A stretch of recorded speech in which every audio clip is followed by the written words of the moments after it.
نحمده ونصلي على رسوله الكريم اما بعد فاعوذ بالله من الشيطان الرجيم بسم الله الرحمن الرحيم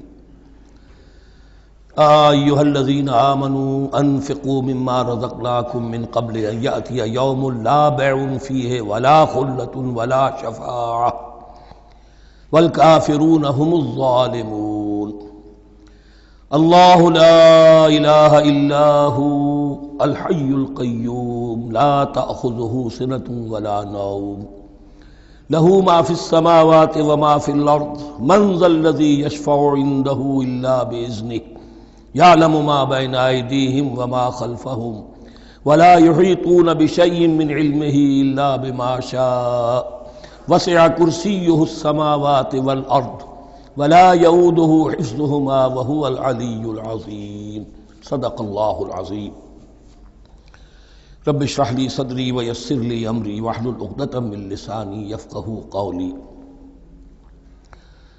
تقریباً 2 رکوعوں پر مشتمل معاملہ طالوت و جالوت کا وہ ہم پڑھ چکے ہیں، اور یہ گویا کہ اب غزوہ بدر کے لیے ذہنی اور نفسیاتی تیاری ہو رہی ہے، اور غزوات کے لیے جیسا کہ میں نے عرض کیا جہاں سرفروشی کی ضرورت ہے وہاں انفاق مال کی بھی ضرورت ہے، تو اب یہاں بڑے زوردار انداز میں پھر انفاق کی طرف توجہ دلائی جا رہی ہے۔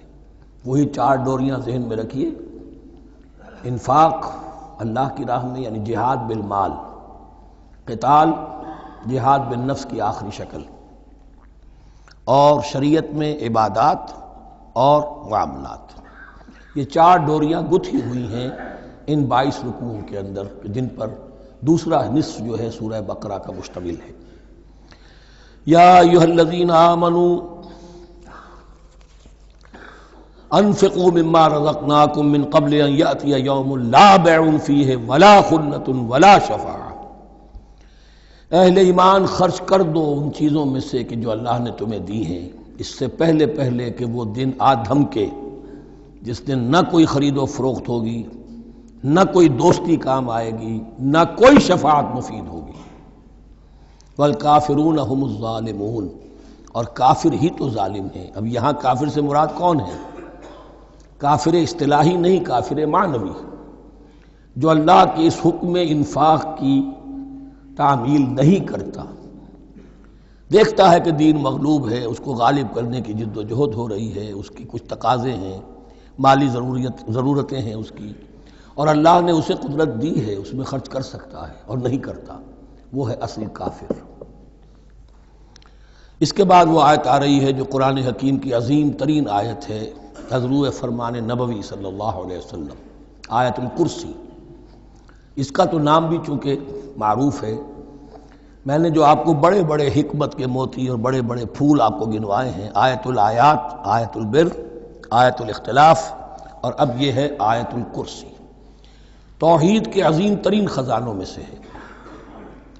ہی سیدۃ آیات القرآن، حضور نے فرمایا یہ تمام آیات قرآنی کی سردار ہے۔ جس طریقے سے آیہ بر اور سورۃ العصر میں ایک نسبت ہے کہ ہدایت اور نجات کی شرائط ساری کی ساری ایک چھوٹی سی صورت میں اللہ نے جمع کر دی، والعصر ان الانسان لفی خسر الا الذین آمنوا وعملوا الصالحات وتواصوا بالحق وتواصوا بالصبر، لیکن اس کی تفصیل ایک آیت میں آئی، وہ آیت البر ہے۔ چنانچہ جو منتخب نصاب ہم نے مرتب کیا ہے دعوت قرآن کے لیے، میں پہلا درس سورۃ العصر کا ہے اور دوسرا درس آیت البر کا ہے۔ جو نسبت سورۃ العصر میں ہے کہ وہ سورت ہے، یہ آیت ہے، لیکن اس آیت میں کئی صورتیں نکل سکتی ہیں حجم کے اعتبار سے سورۃ العصر کے برابر۔ یہی نسبت ہے سورہ اخلاص میں، 4 آیتیں، توحید کا عظیم ترین خزانہ، اور یہ آیت الکرسی، یہ آیت ہے سورہ اخلاص، اس میں 4 بن جائیں گی حجم کے اعتبار سے، لیکن اسے حضور نے ثلث قرآن قرار دیا ہے۔ توحید کے موضوع پر جامع ترین سورۃ الاخلاص، لیکن توحید اور خاص طور پر توحید فی الصفات کے موضوع پر عظیم ترین آیت یہ آیت الکرسی ہے۔ اللہ لا الہ الا ہو، اللہ وہ معبود برحق ہے جس کے سوا کوئی الہ نہیں، بڑا کیٹیگوریکل۔ الحی القیوم، وہ زندہ ہے از خود اور باخود، اس کی زندگی مستعار نہیں ہے۔ وہ جو کہا ہے کہ مانگ کے لائے تھے 4 دن، 2 آرزو میں کٹ گئے، 2 انتظار میں، عمر دراز مانگ کے لائے تھے۔ اللہ کی زندگی ہے اس کی از خود زندگی، کسی کی دی ہوئی نہیں، اور اس زندگی میں کوئی ضعف نہیں، کوئی کمزوری نہیں، کوئی احتیاج نہیں، آگے آ جائے گا، نہ اسے نیند آتی ہے نہ اونگ آتی ہے۔ قیوم، خود اپنی جگہ وہ زندہ جاوید ہستی ہے، اور باقی ہر شے کا وجود اس کے حکم سے قائم ہے، کوئی شے قائم نہیں ہے بغیر اس کے اذن کے۔ تو گویا کہ احد اور الصمد، اللہ اپنی جگہ احد، لیکن باقی پوری کائنات کے لیے صمد ہے، جو سورہ اخلاص میں 2 الفاظ آئے ہیں، قل هو اللہ احد اللہ الصمد۔ اللہ حی ہے اور قیوم ہے، لا تاخذہ سنۃ ولا نوم، اس پر غالب نہیں ہو سکتی نہ نیند نہ اونگ۔ لہو ما فی السماوات و ما فی الارض، آسمانوں اور زمین میں جو کچھ ہے اسی کا ہے، ملکیت تامہ، ملکیت حقیقی اس کی ہے۔ من ذا الذی یشفع عندہ الا باذنہ، کون ہے وہ جو شفاعت کر سکے اس کے پاس مگر اس کی اجازت سے۔ اب یہ مقام آیا ہے سورہ بقرہ میں پہلی مرتبہ، 3 مرتبہ کیٹیگوریکل ڈینائل کے بعد، کوئی شفاعت نہیں، کوئی شفاعت نہیں، کوئی شفاعت نہیں۔ یہاں بھی جو انداز ہے بہت ہی جلالی انداز ہے، منظر الذی، کس کی یہ حیثیت ہے، کس کا یہ مقام ہے، کس کو یہ زور حاصل ہے کہ وہ اپنے اختیار کے بل پر، جو اپنی حیثیت کی بنیاد پر شفاعت کر سکے؟ ہاں، جس کے لیے اللہ اجازت دے دے۔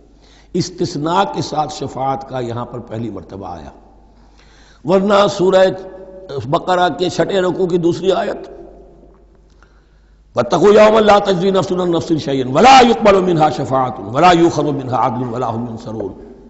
15ویں رکوع کی دوسری آیت، وَاتَّقُوا يَوْمًا لَا تَجْزِي نَفْسٌ عَن نَفْسٍ شَيْئًا وَلَا يُقْبَلُ مِنْهَا عَدْلٌ وَلَا تَنفَعُهَا شَفَاعَةٌ وَلَا هُمْ يُنصَرُونَ۔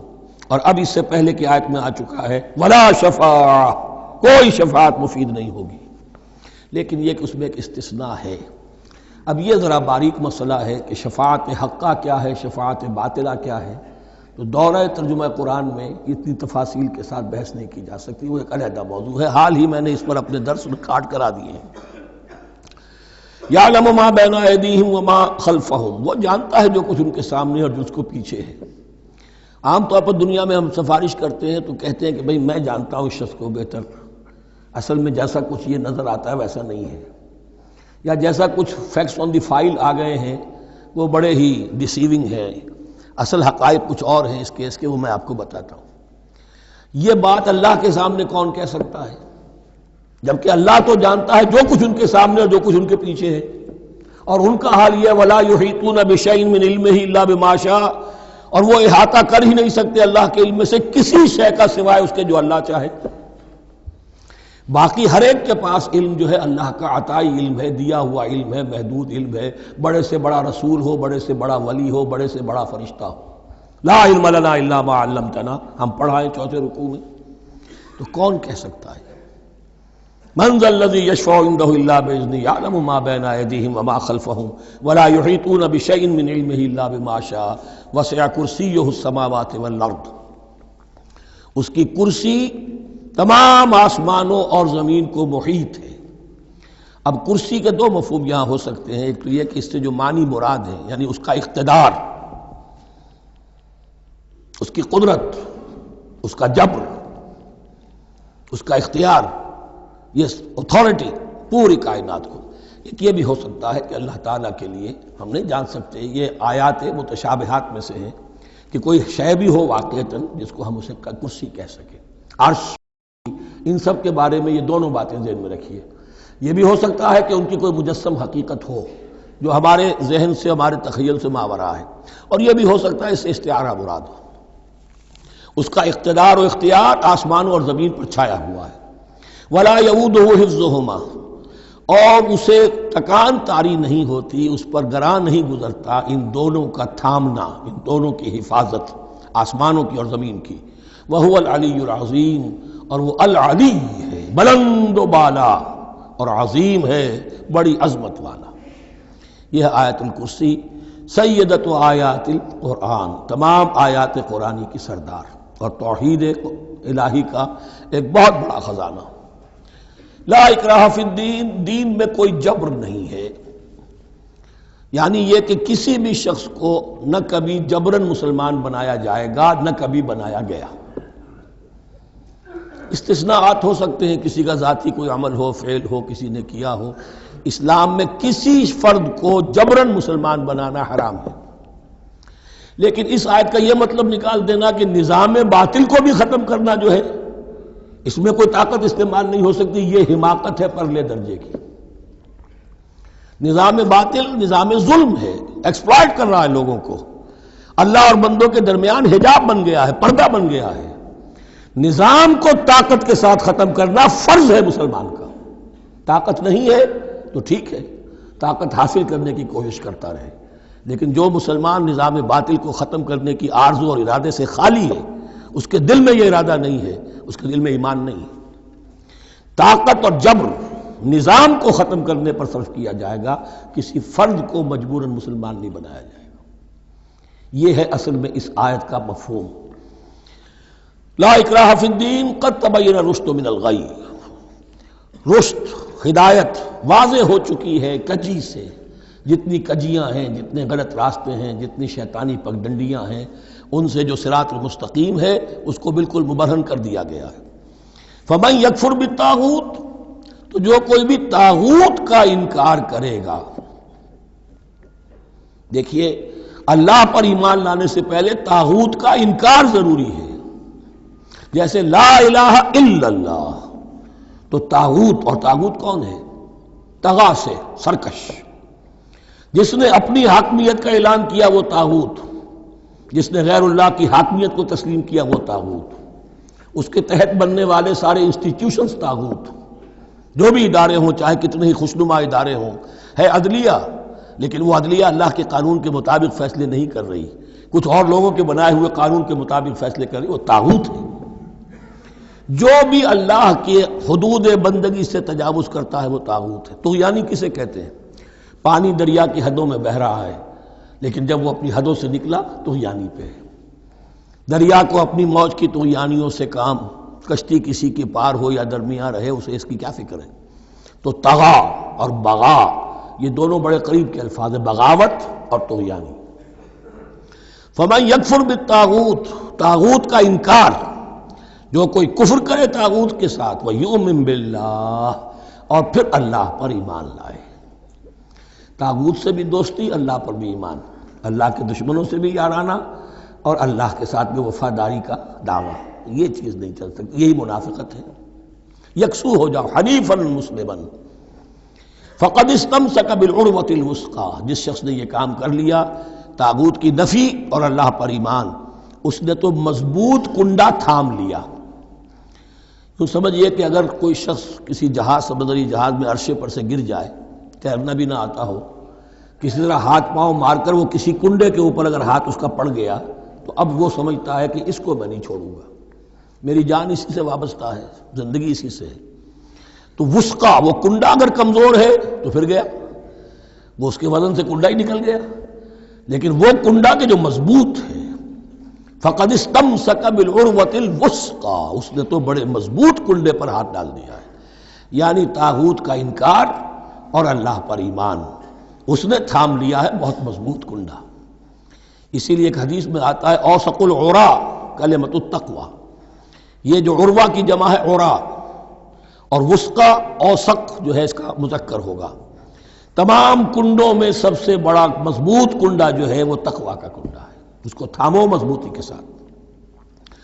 لا اکراہ فی الدین قد تبین الرشد من الغی فمن یکفر بالطاغوت ویؤمن باللہ فقد استمسک بالعروۃ الوثقی لا انفصام لها، وہ کبھی علیحدہ ہونے والا، ٹوٹنے والا نہیں ہے، یہ کنڈا بہت مضبوط ہے۔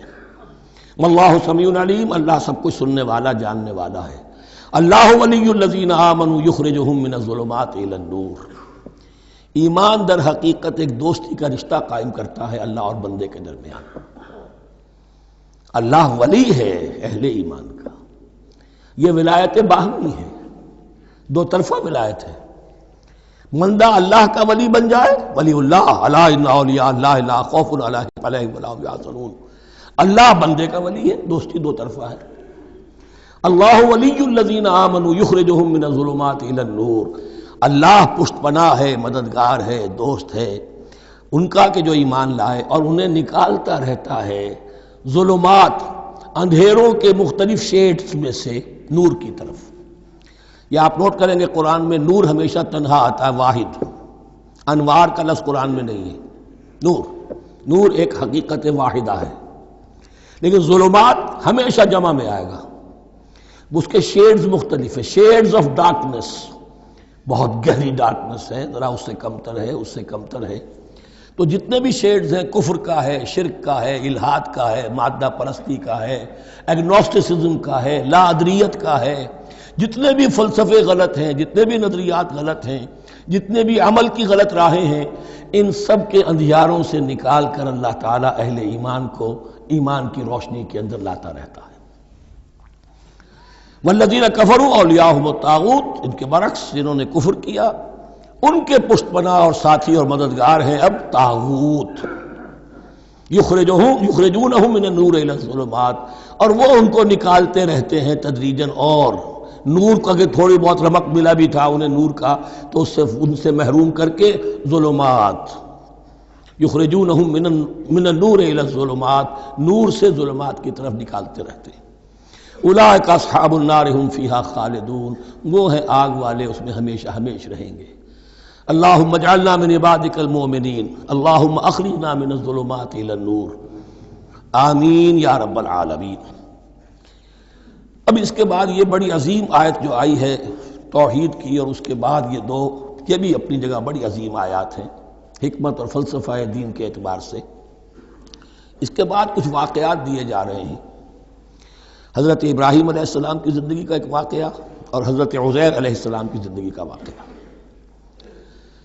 الم تر الی الذی حاج ابراہیم فی ربہ ان آتاہ اللہ الملک، کیا تم نے دیکھا اس شخص کو جس نے کہ محاجہ کیا تھا، مناظرہ کیا تھا، حجت بازی کی تھی ابراہیم سے، اس وجہ سے کہ اللہ نے اسے بادشاہی دی ہوئی تھی۔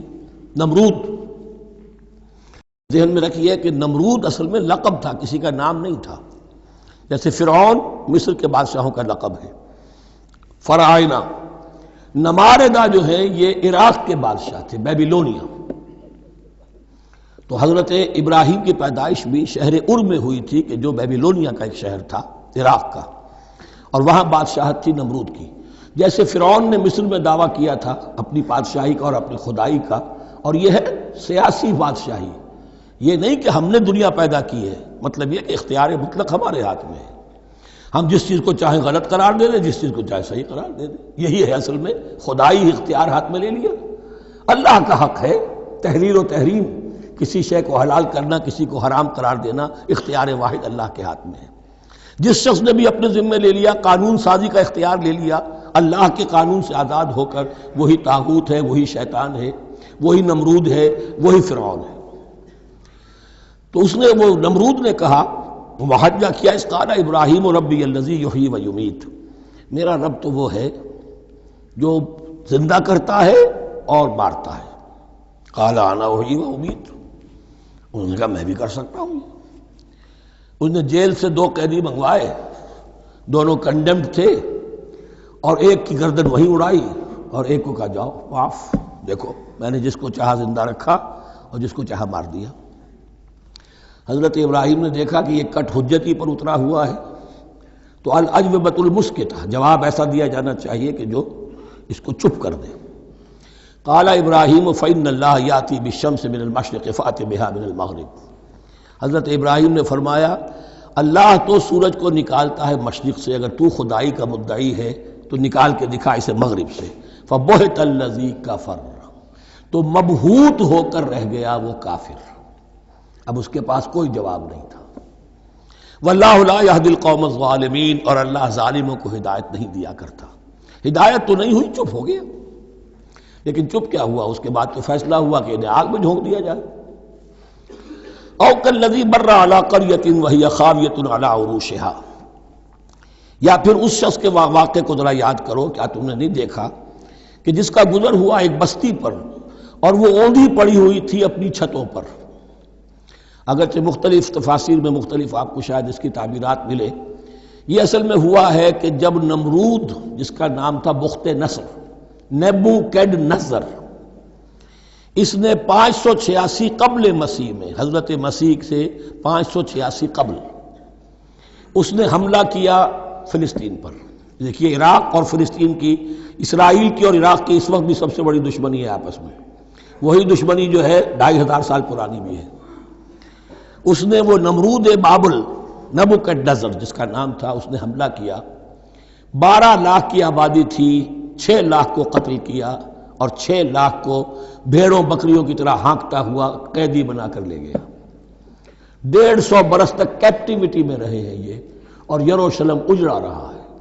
کوئی نفس نہیں، کوئی متنفس نہیں تھا، کوئی انسان نہیں، کوئی 2 اینٹیں سلامت نہیں چھوڑی.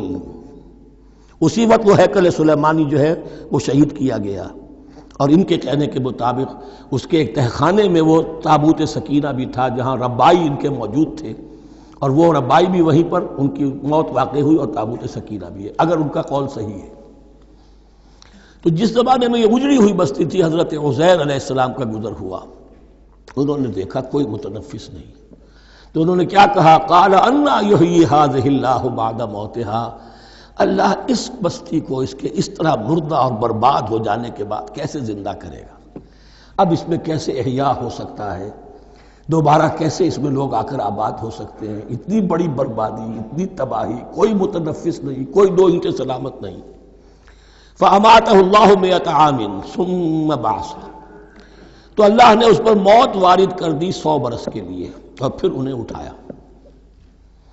قَالَ كَمْ لَبِثْتَ، سوال کیا کتنے عرصے رہے ہو یہاں؟ حضرت عزیر جو ہیں، چونکہ جو رینائسنس ہوا ہے تاریخ بنی اسرائیل میں، اس کے نقیب، اس کے اصل جو بنیاد ہے وہ یہ ہے.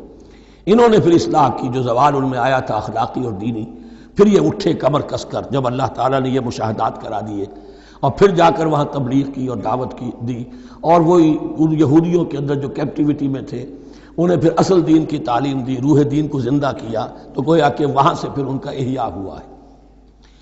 کب لبثت، کتنے عرصے رہے ہوگے تم؟ قال لبثت یوما و بعض یوم، اب اس کو ایسے محسوس ہوا جیسے سویا تھا تھوڑی دیر کے لیے، میں 1 دن رہا ہوں یا دن کا کچھ حصہ. قال بل لبثت 100 عام، نہیں، اللہ نے فرمایا نہیں، تم 100 سال رہے ہو. فانظر الی طعامک و شرابک لم یتسنہ، تو ذرا اپنے کھانے اور جو مشروب تمہارے ساتھ تھا سفر میں، ذرا اس کو دیکھو، ان کے اندر کوئی بساند پیدا نہیں ہوئی، سڑے نہیں ہیں، ان کے اندر کوئی خرابی پیدا نہیں ہوئی. وانظر الی حمارک، آپ دوسری طرف اپنے گدھے کو دیکھو جو تمہاری سواری کا گدھا تھا. وَلَنَجْعَلَكَ آیَةً لِلنَّاسِ، وہ بالکل ختم ہو چکا تھا، اس کی ہڈیاں ہی رہ گئی تھی، گوشت گل چکا تھا، کچھ نہیں تھا. 100 برس. وانظر الی حمارک وَلِنَجْعَلَكَ آیَةً لِلنَّاسِ، اور ہمیں تو بنانا ہے تجھے ایک نشانی لوگوں کے لیے، یعنی خود اے عزیر تمہیں ایک نشانی بنانا ہے، اور تمہیں نشانی بنانے کے لیے یہ نشانی ہم تمہیں دکھا رہے ہیں تاکہ یقین جو ہے، یقین کامل تمہارے اندر پیدا ہو جائے. وانظر الی حمارک ولنجعلک آیۃ للناس وانظر الی العظام، اب دیکھو ان ہڈیوں کو، کیف ننشزھا، کیسے ہم انہیں اٹھاتے ہیں، ابھارتے ہیں. وہ ہڈیاں خود ابری اور جڑ کر کھڑی ہو گئی. ثم نکسوھا لحما، پھر دیکھو تمہاری نگاہوں کے سامنے اس کو گوشت پہناتے ہیں. فلما تبین لہ، جب یہ سب اس کے سامنے واضح ہو گئی بات، مشاہدہ بھی کر لیا، قال اعلم ان اللہ علی کل شیء قدیر، ان کا میں نے پوری طرح جان لیا، مجھے پورا یقین قابل حاصل ہو گیا کہ اللہ ہر شے پر قادر ہے. یعنی وہ اس اجڑی ہوئی بستی کو بھی دوبارہ آباد کر سکتا ہے. جو میں نے سمجھا تھا کہ اب یہ کیسے آباد ہوگی، یہ بات نہیں ہے، یہ آبادی اللہ تعالیٰ کے اختیار میں. چنانچہ اس کے بعد ہوا، اس لیے کہ اس کے بعد واقعہ تو یہ ہوا کہ جو ایران کا بادشاہ تھا کیخورس یا سائرس ذو، جن کو کہ قرآن مجید ذوالقرنین کہتا ہے، جن کا تذکرہ سورہ کہف میں آئے گا. پھر آپ کو معلوم ہے کہ یہ پیلسٹائن، ادھر عراق کے بعد ایران، دشمنیاں تو تھیں. کیخورس نے حملہ کیا بابل پر، عراق پر، اور دشمن کا دشمن دوست ہوتا ہے، تو یہودیوں کو اجازت دے دی، کیپٹیوٹی سے اجازت دے دی، جاؤ تم واپس جاؤ، اپنا شہر دوبارہ بناؤ. چنانچہ وہ گئے، اور پھر انہوں نے جا کر وہاں پر 136 سالوں میں ان کی دوبارہ جو ہے یہ بستی بسی، اور پھر یروشلم کو انہوں نے آباد کیا، اور پھر انہوں نے وہاں ہیکل سلیمانی دوبارہ بنایا، جس کو وہ سیکنڈ ٹیمپل کہتے ہیں۔ وہ سن 70 عیسوی میں ٹائٹس رومن جنرل کے ہاتھوں تباہ ہوا تھا، جو اب تک تباہ ہوا پڑا ہے۔ 1927 برس سے ان کا کعبہ زمیں بوس ہے، یہ نوٹ کر لیجئے اس بات کو۔ اسی لیے آگ لگی ہوئی آج دنیا بھر کے یہودیوں کے دلوں میں۔ اب تو ہماری حکومت ہے وہاں پر، ہم اپنا یہ جو بھی کچھ یہاں پر اس احاطے میں بنا دیا گیا ہے سب کو ختم کریں گے اور اپنا ہیکل سلیمانی بنائیں گے۔ اس کے بلو پرنٹس بن چکے ہیں، نقشے بن چکے ہیں، ہر چیز تیار ہے۔ بس کسی دن کوئی ایک دھماکہ ہوگا، کوئی بم جو ہے کہیں پر پلانٹ کیا جائے گا، خبر آ جائے گی کہ کسی فینیٹک نے کہیں وہاں پر جا کر رکھ دیا، جیسے ایک فینیٹک گیا تھا مسجد الخلیل میں اور 70 مسلمانوں کو شہید کر کے خود بھی اس نے خودکشی کر لی تھی، اور ڈاکٹر تھا، امریکن ڈاکٹر گولڈسٹین۔ اسی طریقے کا کوئی فینیٹک جائے گا اور وہ اس کو گرا دے گا، پھر کہیں گے جب یہ گر ہی گیا ہے، جیسے مسجد ایودھیا کا معاملہ ہے، اب گر گئی ہے تو بھائی ہمیں رام مندر بنانے دو، کاہے کو تم اب یہ مسجد کاہے کو بناتے ہو؟ وہ ہوگا، اور یہ میں سمجھتا ہوں کہ چند ہفتوں کی، یہ چند مہینوں کی بات ہے، یہ ہونے والا ہے فوراً۔ بہرحال یہ تو ہو گیا حضرت عزیر کا قصہ۔ اب اسی طرح کا ایک معاملہ حضرت ابراہیم کا مشاہدہ ہے۔ وَإِذْ قَالَ إِبْرَاهِيمُ رَبِّ أَرِنِي كَيْفَ تُحْيِي الْمَوْتَىٰ، اور یاد کرو جب کہ ابراہیم نے بھی کہا تھا پروردگار ذرا مجھے دکھا دے، مشاہدہ کرا دے، تو مردوں کو کیسے زندہ کرے گا؟ قَالَ أَوَلَمْ تُؤْمِنْ، اللہ تعالیٰ کا سوال جو ہے بہت تیکھا ہے، تو کیا تم ایمان نہیں رکھتے؟ قَالَ بَلَىٰ، ایمان تو میرا ہے، میں مانتا ہوں ایمان ہے، وَلَٰكِن لِيَطْمَئِنَّ قَلْبِي، پورا دل کا اطمینان چاہتا ہوں، پورا یقین ہو جائے۔ اور یہ انبیاء کا معاملہ ہے، سب کا ہے۔ انبیاء کو چونکہ ایمان اور یقین کا ایک ایسی فرنس بنانا ہوتا ہے کہ جن سے ایمان و یقین دوسروں میں سرایت کرے، تو ان کے ایمان و یقین کے لیے انہیں مشاہدات ایسے کرا دیے جاتے ہیں کہ پھر ان کے لیے وہ ایمان صرف ایمان بالغیب نہیں رہتا، بلکہ وہ ایمان بالشہود بھی ہو جاتا ہے۔ کذالک نری ابراہیم ملکوت السماوات والارض، اسی طرح ہم نے دکھائے ابراہیم کو آسمان اور زمین کے ملکوت، جو بھی ہماری حکومت ہے، جو وہ مخفی حکومت ہے، جو کاسمک ایک اسٹیٹ ہے، اس کی گورنمنٹ ہے، اس کے تمام اہلکار ہیں، فرشتے ہیں، ہم نے مشاہدہ کرایا ابراہیم کو۔ حضور کو اسی لیے شب معراج میں لے جایا گیا کہ ہر شے کو اپنی آنکھوں سے دیکھ لیں، تو وہ یقین کامل پھر ہو جاتا ہے کہ جس میں کسی درجے میں بھی پھر تو یہ ہے کہ وہ خود ایک بھٹی بن جاتے ہیں ایمان اور یقین کی۔ قال بلا ولکن لیطمئن قلبی قال فخذ اربعۃ من الطیر فصرهن الیک، تو فرمایا اچھا ٹھیک ہے 4 پرندے لے لو، انہیں اپنے ساتھ ملا لو، ہلا لو کہ وہ تمہارے ساتھ تمہاری آواز سن کر آ جایا کریں۔ ثم اجعل علی کل جبل منہن جزءا، پھر ان کے ٹکڑے کرو اور ہر پہاڑ پر ایک ایک ٹکڑا رکھ دو۔ اور جو تفسیر میں آتی ہیں یہ کہ ان میں سب کا سر علیحدہ کیے، ٹانگیں علیحدہ کی، پر علیحدہ کیے، دھڑ علیحدہ کیے، ایک پہاڑ پر چاروں سر رکھ دیے، ایک پہاڑ پر چاروں کے دھڑ رکھ دیے، ایک پہاڑ پر چاروں کے، اس طریقے سے مختلف اجزاء میں تقسیم کر دیا۔ قال فخذ اربعۃ من الطیر فصرهن الیک ثم اجعل علی کل جبل منہن جزءا، پھر ہر پہاڑ پر ان میں سے ایک ایک حصہ رکھ دو۔ ثم ادعوہن، پھر ان کو ذرا پکارو، وہی سیٹی بجاؤ جو تم بجاتے تھے ان کو بلانے کے لیے۔ ثم ادعوہن یاتینک سعیا، وہ دوڑتے ہوئے آ جائیں گے۔ وَاعْلَمْ أَنَّ اللَّهَ عَزِیزٌ حَکِیمٌ، اور جان لو اس بات کو یقین کے ساتھ کہ اللہ تعالیٰ زبردست ہے، کمال حکمت والا۔ اب 2 رکوع آ رہے ہیں انفاق فی سبیل اللہ پر، اور یہ قرآن مجید کا ذروہ سلام ہے انفاق کے موضوع پر۔ لیکن ان کو پڑھنے سے پہلے نوٹ کر لیجئے کہ اللہ کی رضا جوئی کے لیے اپنا مال خرچ کرنا جو ہے، اس کے لیے دین میں کئی اصطلاحات ہیں۔ کھانا کھلانا، یطعمون الطعام علی حبہ مسکینا ویتیما واسیرا، آت المال علی حبہ ذوی القربى والیتامى، ایتاء مال، اعطاء، پھر اس سے آگے آتا ہے صدقہ، زکوٰۃ، انفاق، قرض حسنہ۔ یہ 5-6 ٹرمز ہیں، لیکن ان ٹرمز کے اندر ایک تقسیم ذہن میں رکھیے کہ 2 مدیں ہیں بڑی بڑی اللہ تعالیٰ کی رضا جوئی کے لیے مال خرچ کرنے کی۔ ایک مد ہے غربا، یتامى، مساکین، محتاج، بیوائیں، ان کے لیے، یعنی ابنائے نو میں سے، یہ آپ کے معاشرے کے اجزاء ہیں، آپ کے بھائی بند ہیں، آپ کے رشتہ دار ہیں، آپ کے اعزاء و اقرباء ہیں، ان کے لیے خرچ کرنا تو یہ بھی اللہ کو بہت پسند ہے، اس کا اجر ملے گا، یہ بھی گویا کہ اللہ تعالیٰ ہی کے لیے آپ نے خرچ کیا۔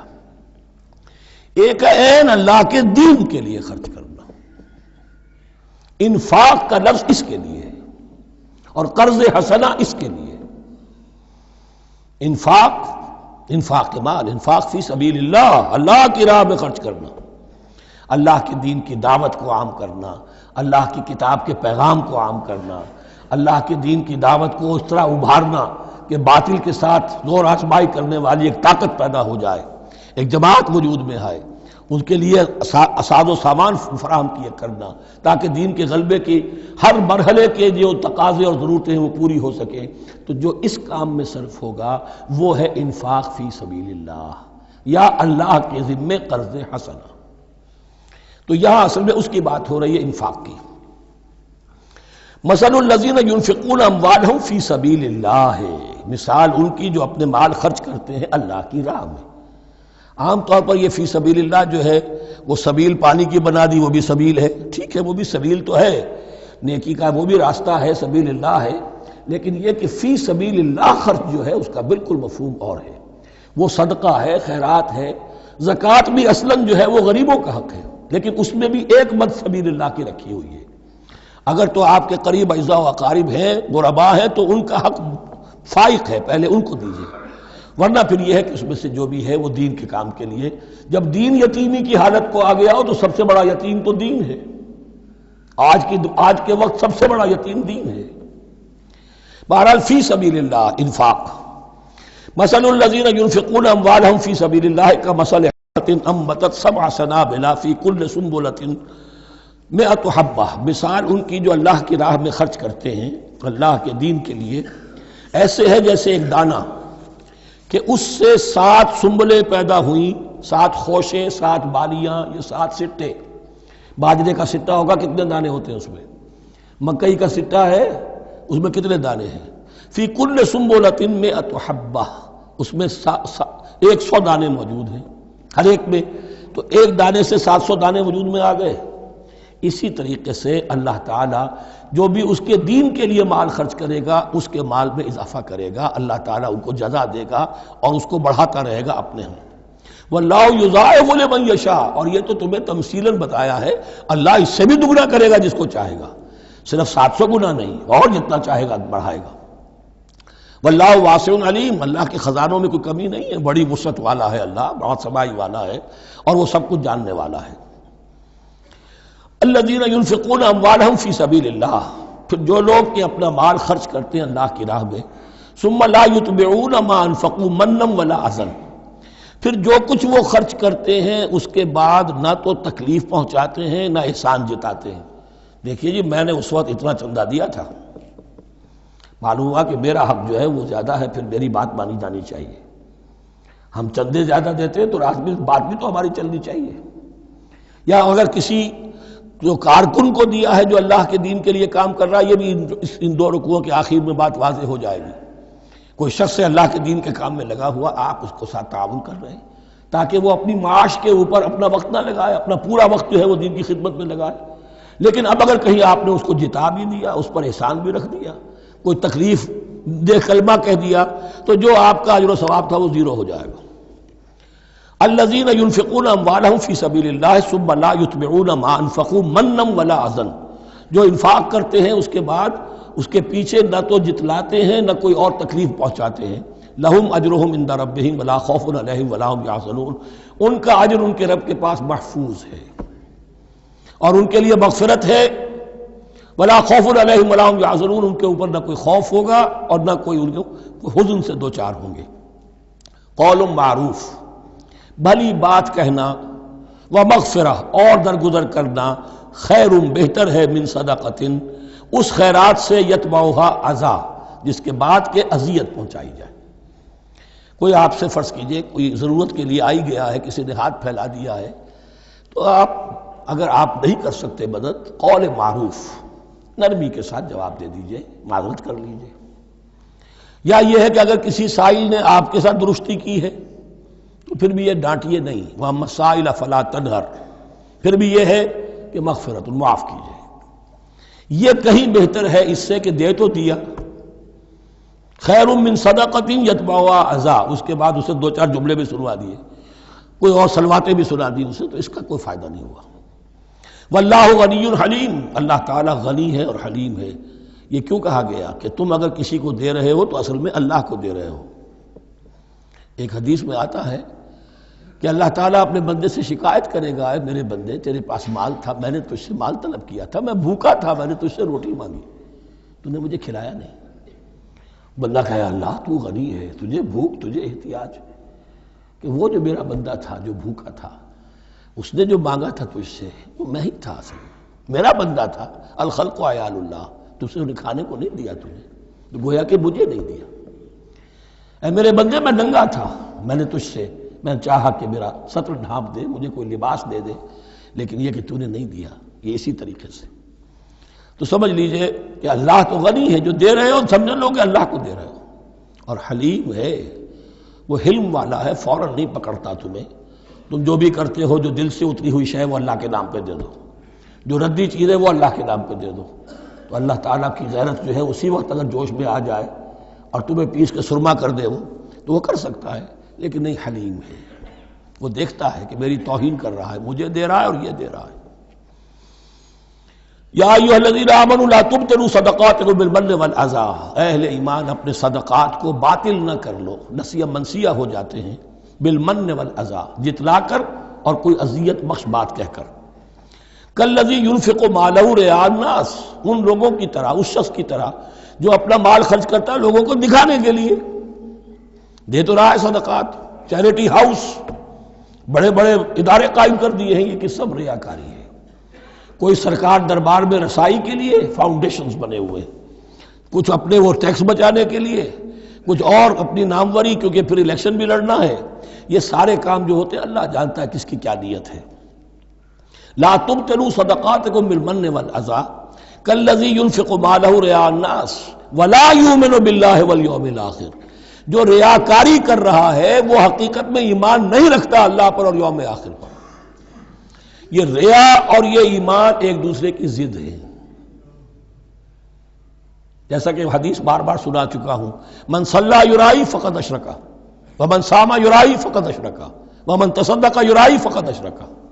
جس نے دکھاوے کے لیے نماز پڑھی اس نے شرک کیا، جس نے دکھاوے کے لیے روزہ رکھا اس نے شرک کیا، جس نے دکھانے کے لیے لوگوں کو صدقہ خیرات دیا اس نے شرک کیا۔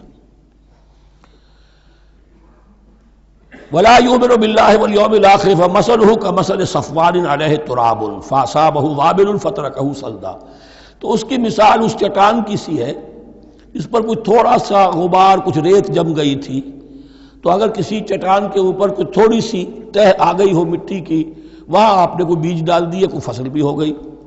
فاصابہ وابل، اب آیا زوردار ایک بارش کا چھینٹا پڑا، زوردار بو پڑا، بارش بھی پڑا، فترکہ صلدا، وہ ساری اوپر کی تھوڑی سی تہ تھی، وہ مٹی بھی بہہ گئی اور آپ کی محنت بھی گئی، وہ آپ کا بیج بھی گیا اور آپ کی فصل بھی گئی۔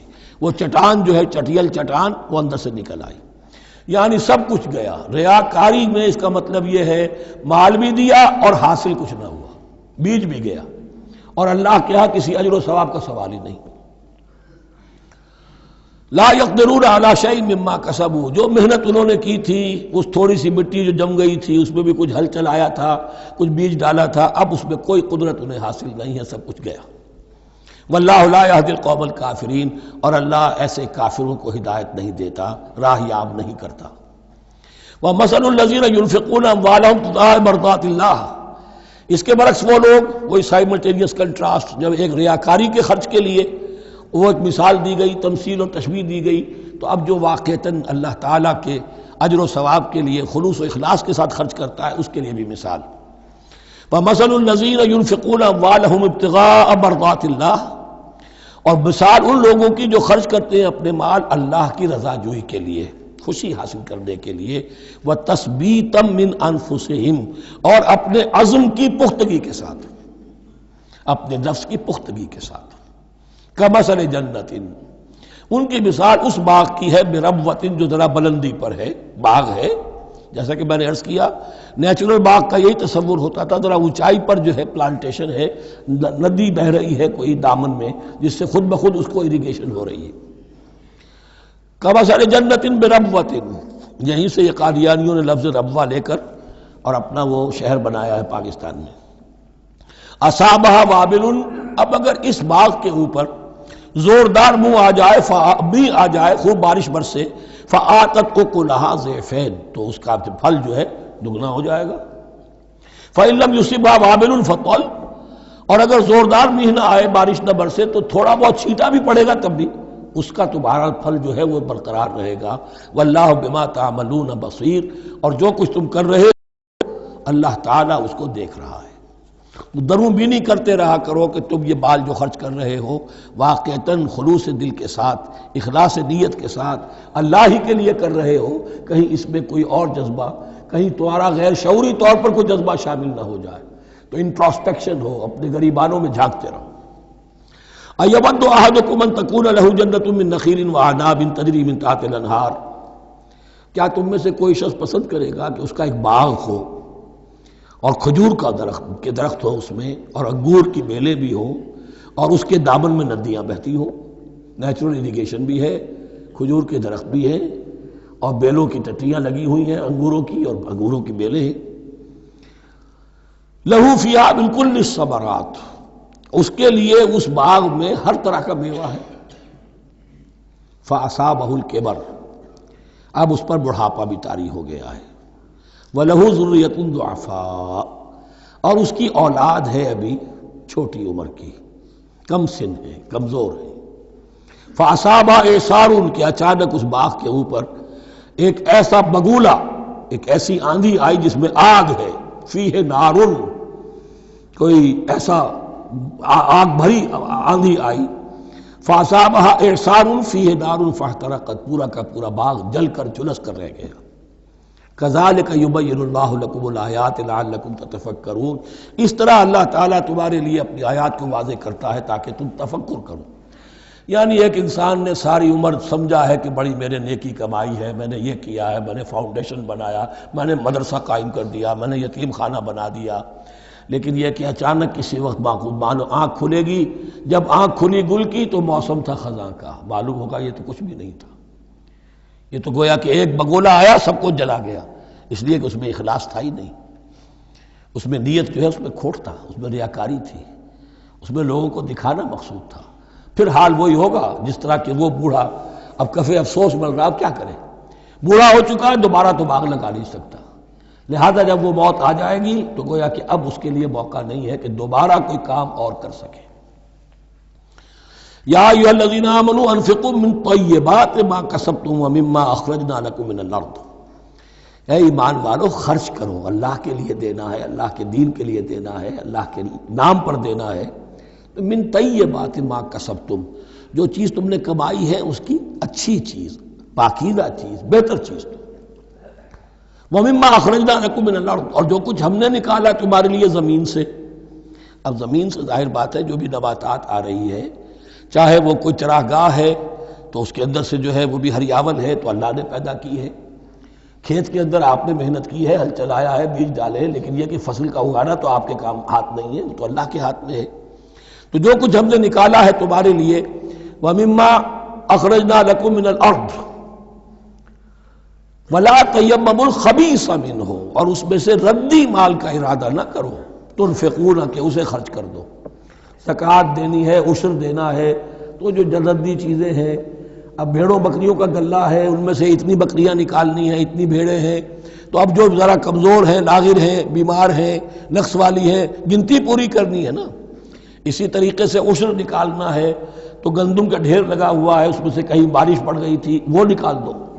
ولا تیمموا، تیمم کے معنی یہاں نوٹ کر لیجئے قصد کرنے کے ہیں۔ ولا تیمموا الخبیث منہ، کہ اس میں سے جو ردی مال ہے، جو ناپسند ہے، اس کا قصد نہ کرو، تنفقون، کہ اسے خرچ کرو، وَلَسْتُمْ بِآخِذِیہِ، اور تم ہرگز نہیں ہوگے اس کو لینے والے۔ ایسا بھی تو ہو سکتا ہے کہ تم محتاج ہو جاؤ اور تمہیں ضرورت پڑ جائے، پھر اگر تمہیں کوئی ایسی چیز دے گا تو تم قبول نہیں کرو گے۔ وَلَسْتُمْ بِآخِذِيهِ إِلَّا أَن تُغْمِضُوا فِيهِ، الا یہ کہ چشم پوشی کرنے پر مجبور ہو جاؤ، احتیاج اس درجے کی ہو کہ جو بھی مل جائے، ردی مل جائے، اچھا مل جائے، نفیس مل جائے، خبیث مل جائے، جو بھی مل جائے چشم پوشی کرو۔ اس کے سوا آدمی جو ہے وہ اپنے طیب خاطر کے ساتھ جو ہے وہ ردی شے قبول نہیں کر سکتا۔ وَاعْلَمُوا أَنَّ اللَّهَ غَنِيٌّ حَمِيدٌ، پھر دیکھیے غنی کا لفظ، جو کچھ دے رہے ہو یہ نہ سمجھو کہ اسے دے رہے ہو، محتاج کو دے رہے ہو، ضرورت مند کو دے رہے ہو، بلکہ یوں سمجھو کہ اللہ کو دے رہے ہو۔ وَاعْلَمُوا أَنَّ اللَّهَ غَنِيٌّ حَمِيدٌ، جان لو کہ اللہ تعالیٰ غنی ہے اور حمید ہے۔ حمید یعنی اپنی ذات میں خود محمود۔ ایک کسی شے کی اچھائی یا حسن یا کمال ایسا ہوتا ہے جسے ظاہر کیا جائے، دیکھو بھائی اس میں یہ خوبصورتی ہے، اور ایک وہ خوبصورتی ہوتی ہے جو از خود ظاہر ہے۔ حاجت مشاطہ نیست صورت دل آرام را، تو اللہ تعالیٰ اتنا ستودہ صفات ہے، اتنا محمود ہے اپنی ذات میں کہ وہ خود بخود محمود ہے، اسے کسی حمد کی حاجت نہیں ہے، از خود محمود ہے۔ الشیطان یعدکم الفقر ویامرکم بالفحشاء، دیکھو شیطان تمہیں ڈراتا ہے اور تمہیں اندیشہ دلاتا ہے فقر کا، مت خرچ کرو، رکھو، کیا پتہ کیا کل کون سا وقت تم پر آ جائے۔ وَيَأْمُرُكُمْ بِالْفَحْشَاءِ، اور تمہیں حکم دیتا ہے بے حیائی کے کاموں کا۔ وَاللَّهُ يَعِدُكُمْ مَغْفِرَةً مِّنْهُ وَفَضْلًا، اور اللہ وعدہ کر رہا ہے تم سے اپنی طرف سے مغفرت کا اور فضل کا۔ اب دیکھ لو، رخ روشن کے آگے شمع رکھ کر وہ یہ کہتے ہیں ادھر جاتا ہے دیکھیں یا ادھر پروانہ جاتا ہے۔ اب شیطان کی طرف جانا چاہتے ہو، اس کی بات ماننا چاہتے ہو، خوف رکھتے ہو کہیں ایسا نہ ہو جائے کہ فقر آ جائے مجھ پر، مجھے اپنا مال سنبھال کر رکھنا چاہیے، سینت رکھنا چاہیے، تو تم شیطان کی چال میں آ گئے، تم نے اس کی پیروی کی۔ اور اگر تم نے اپنا اللہ کی راہ میں خرچ کر دیا، اللہ پر اعتماد کرتے ہوئے، وہ میری ساری حاجتیں پوری کرے گا، آج کر رہا ہے کل کرے گا انشاءاللہ۔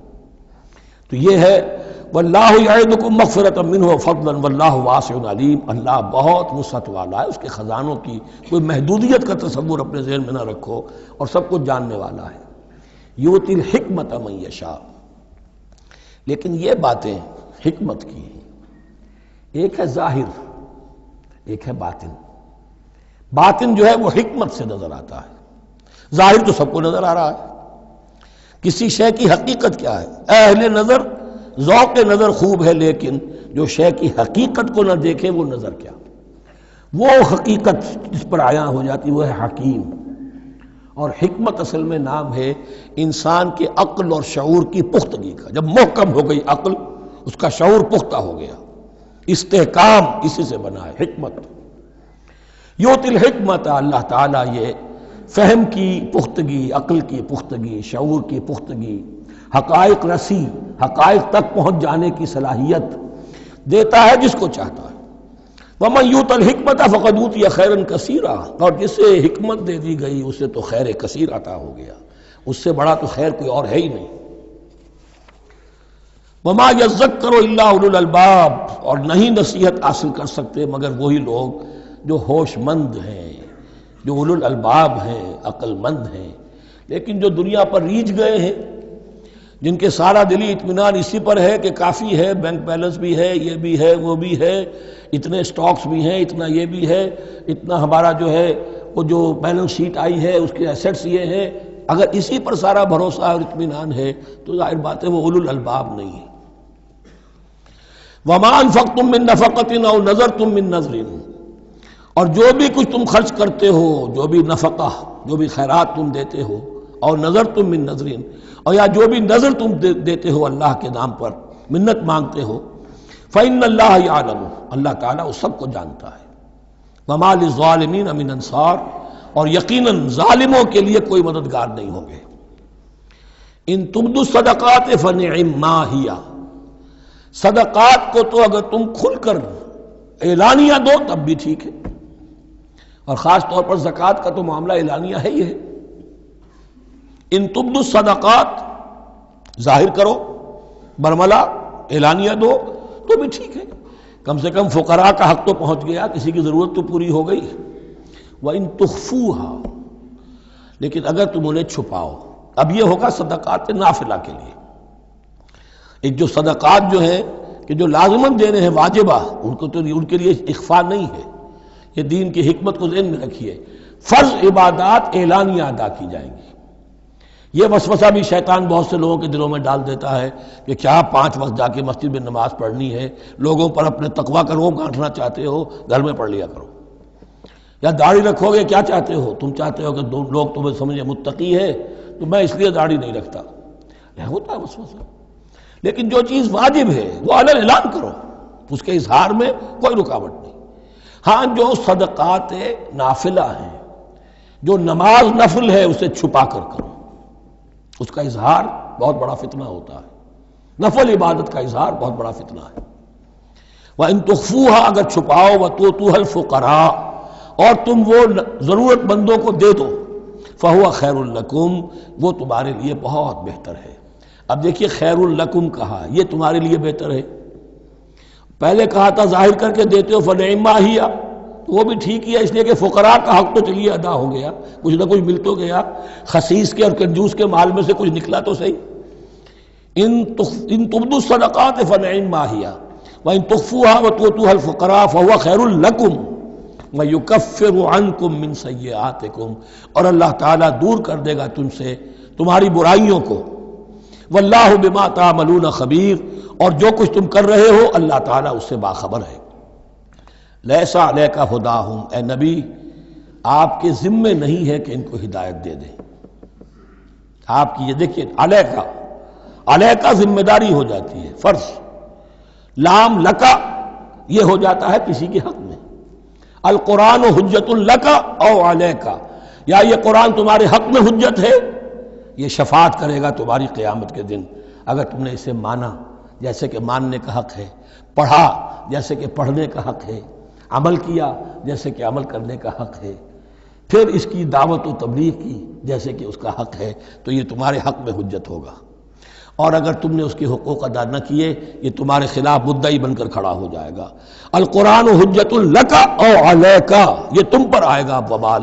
اے اللہ یہ بدبخت مجھے مانتا تھا کہ میں تیرا کلام ہوں، پڑھتا نہیں تھا، مجھے پڑھتا تھا تو جیسے کسی طوطا مینا کو، جو مولانا ماہر قاضی کی نظم ہے، کچھ بول سکھائے جاتے ہیں، رٹائے جاتے ہیں، اس طرح پڑھایا جاتا ہوں اور اس طرح سکھایا جاتا ہوں، وہ اس طریقے سے پڑھ رہے ہیں، کچھ پتہ نہیں۔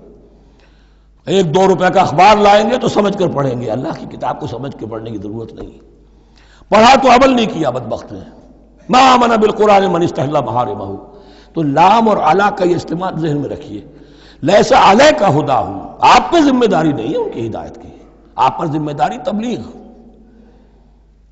ہم نے بھیجا ہے آپ کو، انا ارسلناک بالحق بشیرا ونذیرا ولا تسأل عن اصحاب الجحیم، یہ آیت ہم پڑھ چکے ہیں پہلے حصے میں۔ ولکن اللہ یہدی من یشاء، وہ تو اللہ تعالیٰ ہدایت دیتا ہے جس کو چاہتا ہے۔ وما تنفقوا من خیر فلانفسکم، اور جو بھی خیر، جو بھی بھلائی، جو بھی مال تم خرچ کرو گے وہ تمہارے اپنے لیے بہتر ہے، تمہیں اجر و ثواب ملے گا، تمہیں کو مل جائے گا 700 گنا 1400 گنا۔ وما تنفقون الا ابتغاء وجه اللہ، یہاں یہ فعل مضارع آیا ہے نفی نہیں کے مفہوم میں۔ لا تنفقون، ما تنفقون یعنی تم نہیں خرچ کرو گے مگر اللہ کی رضا کے لیے، تب اجر ملے گا۔ اگر ریاکارانہ خرچ کیا تھا تو کوئی اجر کا کیا سوال، وہ تو شرک بن جائے گا۔ وما تنفقون الا ابتغاء وجه اللہ وما تنفقوا من خیر یوفى الیکم وانتم لا تظلمون، اور جو بھی خیر تم خرچ کرو گے، خیر میں سے جو بھی دولت خرچ کرو گے، یوفى الیکم، پورا تمہیں لوٹا دیا جائے گا، وانتم لا تظلمون، اور تم پر کوئی ظلم نہیں ہوگا، تمہاری کوئی حق تلفی نہیں ہوگی۔ اب آیا ہے آخری ٹیپ کا بند۔ انفاق فی سبیل اللہ کا سب سے بڑھ کر حقدار کون ہے؟ للفقراء الذین احصروا فی سبیل اللہ، وہ ضرورت مند کہ جو گھر کر رہ گئے اللہ کی راہ میں، جیسے اصحاب صفہ تھے، بیٹھے ہوئے ہیں، کوئی کام نہیں کر رہے، حضور سے علم سیکھ رہے ہیں، اور جہاں جہاں سے دعوت آ رہی ہے کہ حضور بھیجیے ہمارے ہاں کوئی مبلغین، وہاں سے ان کو بھیجا جا رہا ہے۔ اب وہ معاش کی جد و جہد کرتے تو یہ تعلیم کیسے حاصل کرتے؟ یا اسی طرح دین کی کوئی خدمت ہے، کوئی آپ نے تحریک اٹھائی ہے، اب اس میں آپ کو کچھ نہ کچھ کارکن تو چاہیے، ان کارکنوں کی بھی تو آخر معاش کا ہے درجہ۔ اگر وہ سارا 8 گھنٹے دفتروں میں کھائیں اور وہاں ڈانٹے بھی سنیں افسروں کی، اور پھر 2 گھنٹے جانا 2 گھنٹے آنا، اب وہ کون سا وقت نکالیں گے دین کے کام کا؟ کیا کریں گے؟ کہاں سے وقت آ جائے گا؟ کچھ لوگ تو ہونے چاہیے جو ہمہ وقت لگ جائیں، لیکن ہمہ وقت تو لگ گئے، لیکن پیٹ تو ان کے بھی ہے، اولاد تو ان کے بھی ہوگی۔ للفقراء الذین احصروا فی سبیل اللہ، جو گھیرے میں آ گئے ہیں اللہ تعالیٰ کی راہ کی جد و جہد میں، جہاد فی سبیل اللہ کی سعی میں، وہ اس طریقے سے مصروف ہو گئے ہیں، لا یستطیعون ضربا فی الارض، اب وہ زمین میں گھوم پھر کر تجارت کرنے کی ان کے اندر ان کے پاس وقت ہی نہیں ہے، نہیں چل پھر سکتے زمین میں اپنی معاش کے لیے۔ یحسبهم الجاہل اغنیاء من التعفف، اب یہ اس طرح کے فقیر تو ہیں نہیں جو لپٹ کر مانگتے ہوں، انہیں عام طور پر جو ناواقف شخص ہے وہ سمجھتا غنی ہے، اس سے کوئی ضرورت ہی نہیں، اس نے کبھی مانگا ہی نہیں، لیکن اس نے مانگا اس لیے نہیں ہے کہ وہ اس طرح کا سائل نہیں ہے، اس طرح کا وہ سوالی نہیں ہے، وہ فقیر نہیں ہے، وہ تو اللہ کے دین کے لیے اپنے آپ کو اس نے لگا دیا ہے۔ یہ تمہارا کام ہے کہ دیکھو، یحسبهم الجاہل اغنیاء من التعفف، وہ جو مانگنے سے رک رہے ہیں اپنی عزت نفس کی حفاظت کی خاطر، اس کی وجہ سے ناواقف آدمی سمجھتے ہیں کہ تو غنی ہے، اسے کوئی ضرورت نہیں ہے۔ تعرفهم بسیماہم، تم پہچان لوگے انہیں ان کے چہروں سے۔ ظاہر بات ہے کہ فقر کا، احتیاج کا اثر چہرے پر تو آ جاتا ہے۔ اگر آپ کو نیوٹریشن صحیح نہیں مل رہی ہے تو ظاہر بات ہے چہرے پر اس کا اثر ہوگا۔ تعرفهم بسیماہم لا يسألون الناس الحافا، وہ لپٹ کر لوگوں سے سوال نہیں کرتے، مانگتے نہیں ہیں، وہ ان سائلوں کی طرح نہیں ہے جو اصل میں اپنی محنت وصول کرتے ہیں، کھڑے ہو کر آپ کے سر ہو کر آپ سے کچھ نہ کچھ نکلوا لیتے ہیں زبردستی، اس طریقے سے تو وہ نہیں مانگیں گے۔ یہ بہت اہم مسئلہ ہے۔ اقامت دین کی جد و جہد میں جو لوگ ہمہ وقت لگ جائیں، آخر ان کے لیے کیا ذریعہ ہو۔ میں یہاں تفصیل میں نہیں جا سکتا، وقت بھی اس چنگ کا ختم ہو رہا ہے، لیکن یہ سمجھ لیجئے کہ یہ 2 رکوع جو ہیں، انفاق کا پورا مضمون، اس کا کلائمیکس جو ہے وہ یہ آیت ہے، للفقراء الذین احصروا فی سبیل اللہ لا یستطیعون ضربا فی الارض یحسبهم الجاہل اغنیاء من التعفف تعرفهم بسیماہم لا یسألون الناس الحافا وما تنفقوا من خیر فإن اللہ بہ علیم۔ اور جو بھی تم دولت مال خرچ کرو گے تو اللہ تعالیٰ اس کے علم میں ہوگا، یہ نہ سمجھنا کہ اللہ کے علم میں نہیں ہے۔ خاموشی کے ساتھ، اخفاء کے ساتھ ایسے لوگوں کے ساتھ تعاون کرو گے تو اللہ تعالیٰ جو ہے تمہیں اس کا پورا بھرپور بدلہ دے گا۔ بارک اللہ لی ولکم فی القرآن العظیم ونفعنی وإیاکم بالآیات والذکر الحکیم۔